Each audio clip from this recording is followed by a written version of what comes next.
IPC IPC धारा 376 पढ़ रहे हो। 376 376 है क्या एक्चुअली? 376 पुराने जमाने में 376 को बलात्कार कहा गया। जो धारा हम 376 यदि पढ़ते तो 376 को हिंदी में बलात्कार बोला गया, दुष्कर्म बोला गया। और बलात्कार जो समझते थे हम लोग कि बलात्कार क्या होता है, कैसा होता है ना, तो वैसा है कि नहीं है, इसकी समीक्षा हम और लोग करते हैं आज हमारे लोग। धारा 376, जो कोई व्यक्ति किसी महिला के साथ बिना उसकी इच्छा के विरुद्ध दुष्कर्म करता है, गलत कार्य करता है, शारीरिक संबंध बनाता है, तो वह धारा 376 के अंदर अपराध करता है और उसमें दंड की प्रावधान है जो कि आजीवन कारावास तक की हो सकेगी। अब ये यहाँ पर हम पॉस्को की बात नहीं बोल रहे हैं, और हमारे वकील साहब जो हैं वो उसमें देख रहे हैं कि एक्चुअल में इसका कहीं दुरुपयोग तो नहीं हो रहा। तो मैं आपको दुरुपयोग के बारे में बताऊंगा कि क्या दुरुपयोग हो रही है। तो इच्छा के विरुद्ध, अब इसमें आता है यदि 18 साल से कम यदि बालिका है तो उसको पॉस्को के केस लगाया जाएगा। मेरे पास बुक तो पॉस्को दिख रही नहीं है। पॉस्को के अंतर्गत जो 18 साल से कम की लड़की रहेगी उसके ऊपर होगी तो डायरेक्ट बालिक मानी गई है, तो उसको किया गया 376। वहीं पर 376 2N अपने आप में बहुत बड़ी सजा है, सेक्शन है 376 2N 376 of the IPC oblique 376 bracket में 2 ब्रैकेट में N। जो कोई किसी से बलात्कार लगातार बार बार करता है उसे भी आजीवन कारावास तक की सजा हो जाएगी। लेकिन ध्यान रहे, इस धारा की खास बात यह है कि जो कोई व्यक्ति किसी से बार बार संबंध बनाता है और बार बार उसके साथ रेप करता है तो उसको आजीवन कारावास तो पड़ सकती है, लेकिन वो आजीवन कारावास का अर्थ होगा जब तक वो मर न जाए तब तक उसको जेल में रहना पड़ेगा। विधायिका बनाने वाले कानून ज्ञाताओं से भी मैं पूछना चाहता हूं, क्या इस सेक्शन जो का निर्माण किया गया सेक्शन सही बना है, गलत बना है? इसकी समीक्षा हम करेंगे। अभी हम बात करेंगे सेक्शन 376 2N की। थोड़ा इस पे आप लोग ध्यान करिएगा और मैं जो बोल रहा हूं समझिएगा। 376 2N की बात मैंने किया, ऑफ द आईपीसी की बात चल रही है यहां पर। हाँ, आ जाओ यहां पर भैया। आप 2 मिनट समय ले रहा हूं, होल्ड रखिएगा आप लोग। ये आपका जजमेंट है, आपके इससे बरी हो गए हैं, आपको बहुत बहुत बधाई हो। Thank you so much. आपको बहुत बहुत है ना, थैंक यू। आप अच्छे बरी हुए, बहुत खराब केस था। पहचान का है आपके? नहीं, हो गया ठीक है ना, सर्टिफाइड कॉम्प्लीट। ठीक, अपन मिलकर बात करते हैं भाई। तो हम बात कर रहे थे सेक्शन 376 2N का। पहले हम देखा 376 क्या है। पहली बात, मैं थोड़ा डेफिनेशन रीड कर रहा हूँ, आप थोड़ा समझिए। हिंदी में करता हूँ, मैं इंग्लिश में करता हूँ, हिंदी में।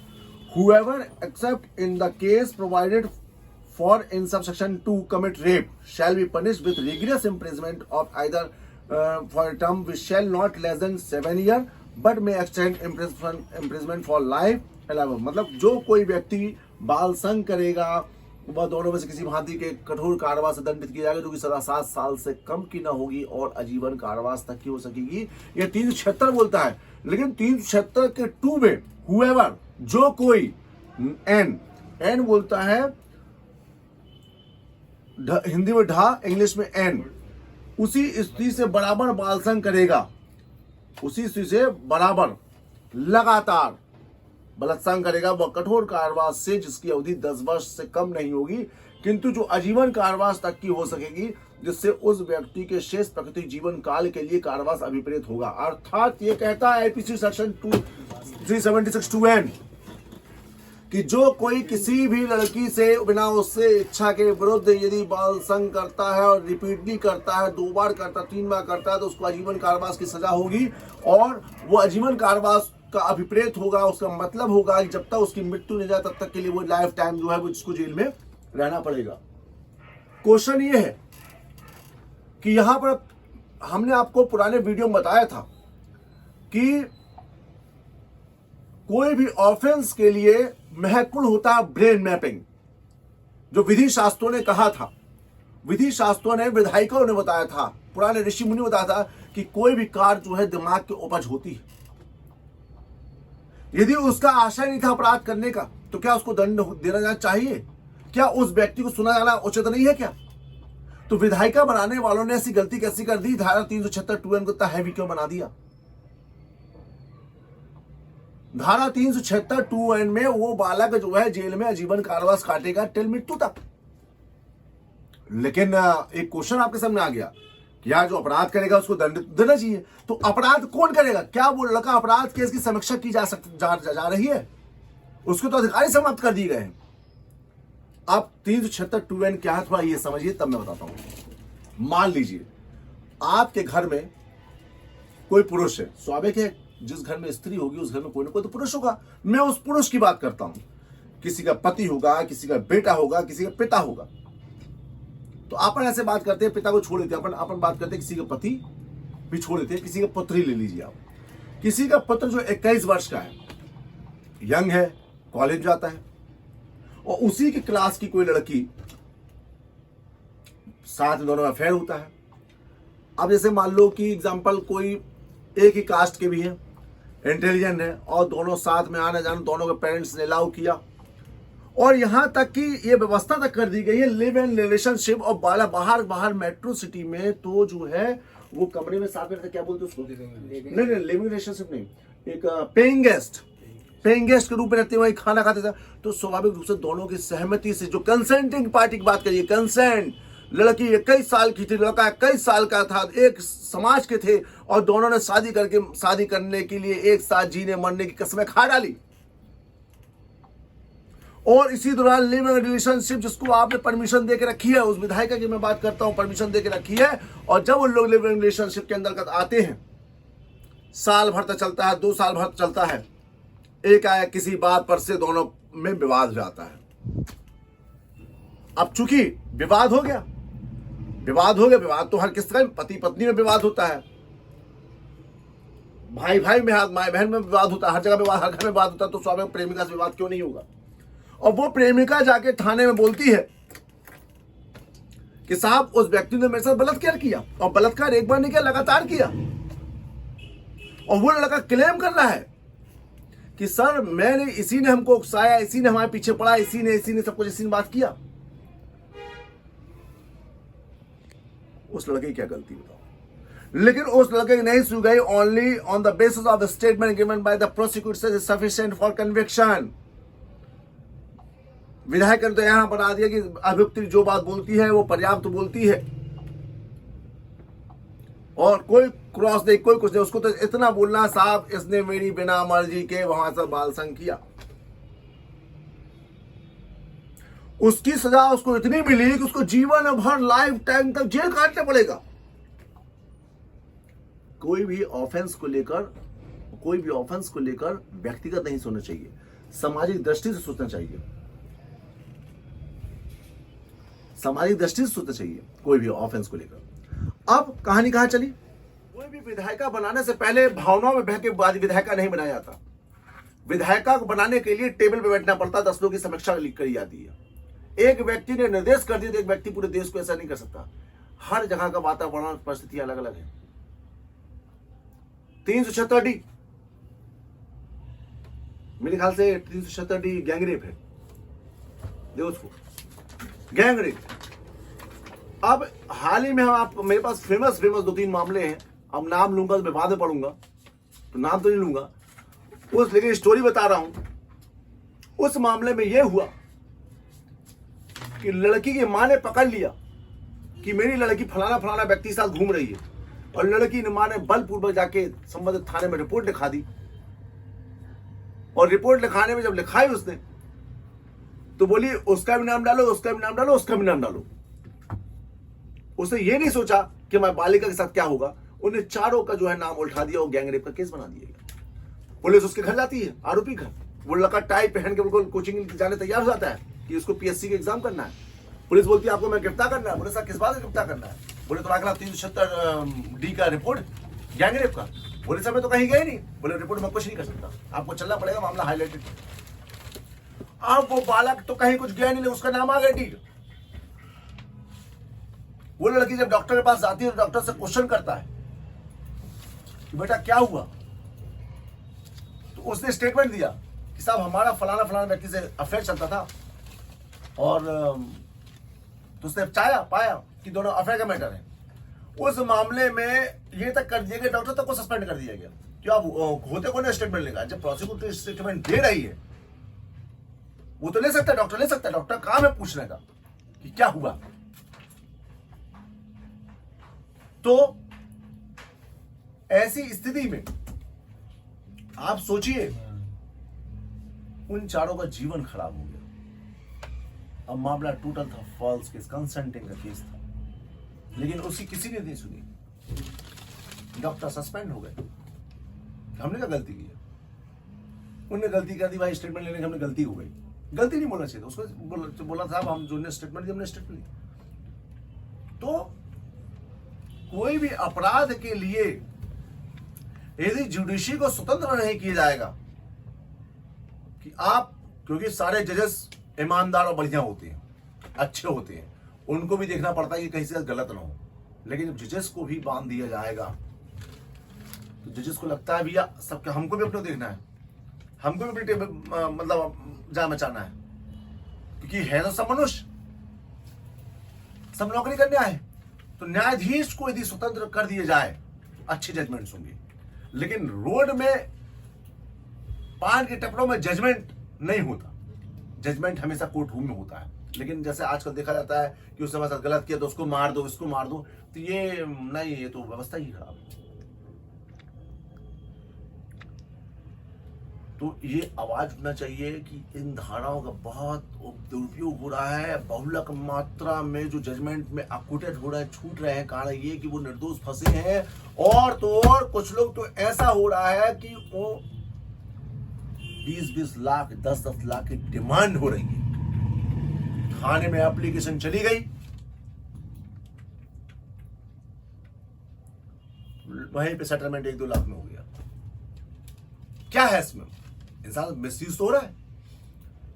अभी एक मामले में फिर एक केस हो रहा, एक स्कैम चल रहा है कि आपको कोई लड़की फोन करती है, शर्मा सरनेम है उसका, रिया शर्मा के नाम से फोन करेगी, आपको उत्तेजित करेगी कि आओ बात करो, ये बात करो, और फिर आपको किसी तरीके से आपका कपड़ा उतरवा देगी। और उतरवाने में क्या होगा, वो आपका वो वीडियो बनाती रहती है, और फिर उसके बाद उसके पीछे कोई लड़का काम करता है, और वो क्या करता है, 5 मिनट बाद क्या करता है, वो उसको बोलता है हम ब्लैकमेलर है, तुम्हारी हमने वीडियो ले ली, इसको हम ब्लैकमेल करेंगे, तुम लड़की से बात करते हुए चारों वो 5-5 लाख से उतर रहे हैं। वो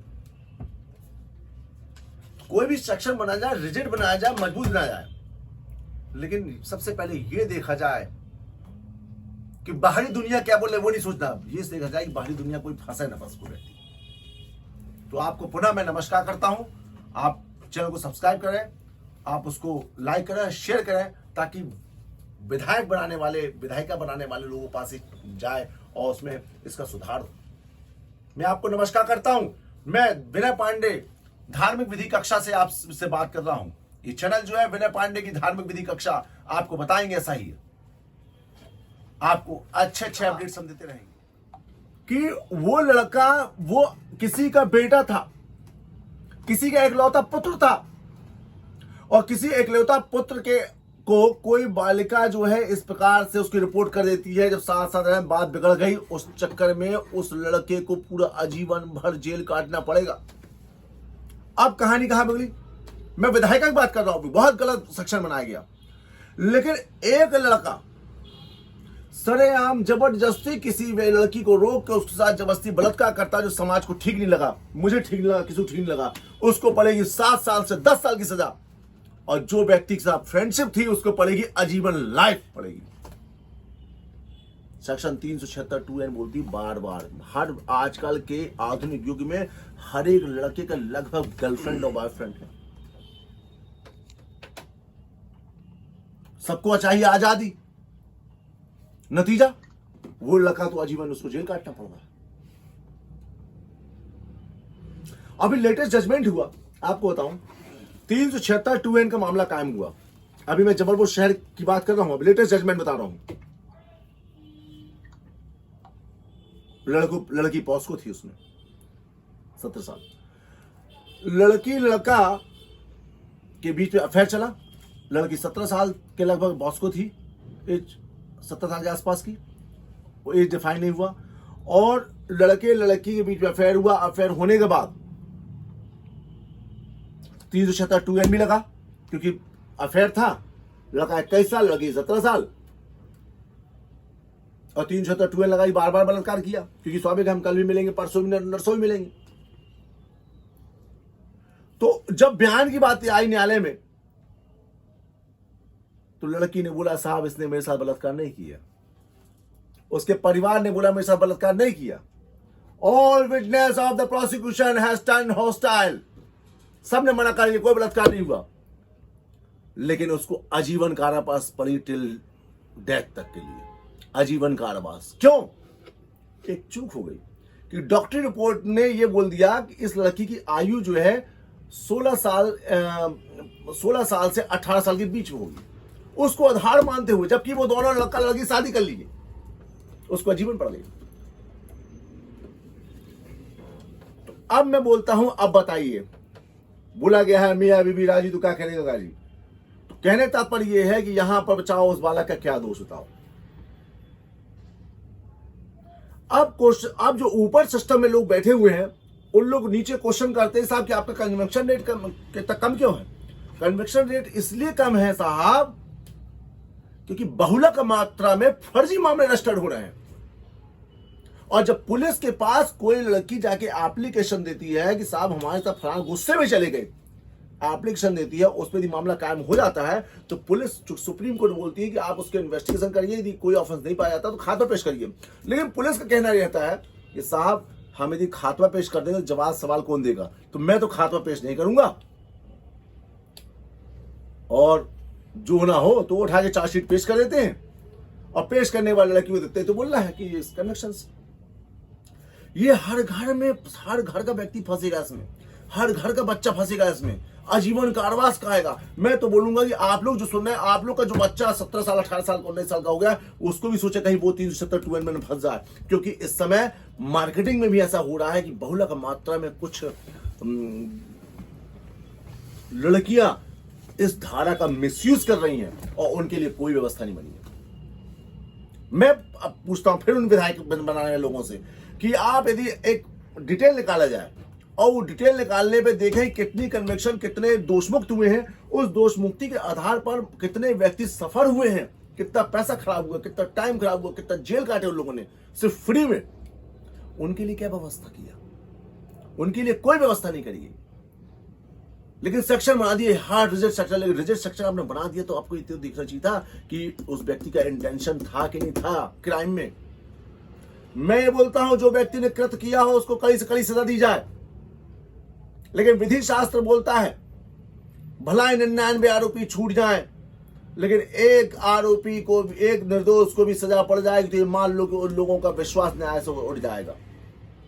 कोई भी अन्याय व्यक्ति को सजा नहीं पड़ना चाहिए। उसकी आत्मा जो है करोड़ती है अंदर अंदर, जिसका जीवन ही नष्ट हो गया। भोला भाला इंजीनियर, मेडिकल कॉलेज, डॉक्टर, अफसर बनने जा रहा था, अफेयर हो गया तो उन्होंने बोला, ट्रेनिंग के दौरान बोला भैया बस शादी करेंगे। शादी करने को विवाद हो गया, रिपोर्ट लग गई। कुछ मामलों में माँ बाप का अनावश्यक इंटरफेरेंस हो जाता है। ये बहुत बड़ी धारा है, इसमें सबको समझना चाहिए, इसकी समीक्षा करनी चाहिए। और मैं आपसे बोलूंगा कि इस चैनल को सब्सक्राइब करें और अधिक से अधिक शेयर करें, ताकि वो जो 376 में लोग गलत फंस रहे हैं उन गलत व्यक्ति को बचाया जा सके। मैं बोल रहा हूं जो दोषी हो, अच्छी कार्रवाई हो, कड़ी कार्रवाई हो, सजा हो। ये हर घर में बहू बेटियां हैं, वो अपन मान रहे हैं, लेकिन निर्दोष के साथ क्या हो रहा है? तो भैया 376 जो है बताया गया, बहुत मात्रा में जो लोग केस छूट रहे हैं वो सिर्फ इसीलिए छूट रहे हैं कि उनको मामला ही गलत बने हैं। लेकिन ऊपर के लोग ये सोचते हैं कि नहीं कन्विक्शन रेट कम क्यों है, क्यों हॉस्टाइल हो रहा है? हॉस्टाइल इसलिए हो रहे हैं कि गुस्से में अपराध रजिस्टर करा दिया गया और बाद में बोले साहब वो तो गलती हो गई साहब, इस तरह से बता दें कि हम तो कंसेंटिंग पार्टी रहे साहब। अब क्या करो बताओ, बेचारा वो तो जेल काट लिया। तो इसका थोड़ा एक अच्छा डिफाइन होना चाहिए सिस्टम को, एक अच्छे तरीके से उसका जो है निर्माण होना चाहिए कि यार कोई भी धारा बने तो हमको उस व्यक्ति के बारे में सोचना है। हमको कोई ने मारपीट करी तो हमने तो रिपोर्ट लिखा दी, लेकिन हमको ये भी देखना पड़ेगा कि कोई हम किसी निर्दोष को तो नहीं फंसा रहे, अपने किसी निर्दोष को नहीं फंसाना है। अपने को तो निर्दोषों को भी बचाना है कि कोई अपने हाथ से कोई व्यक्ति गलत ना फंस जाए। ठीक है, तो भैया सभी लोग से निवेदन है शेयर करें, और इससे बहुत से ज़्यादा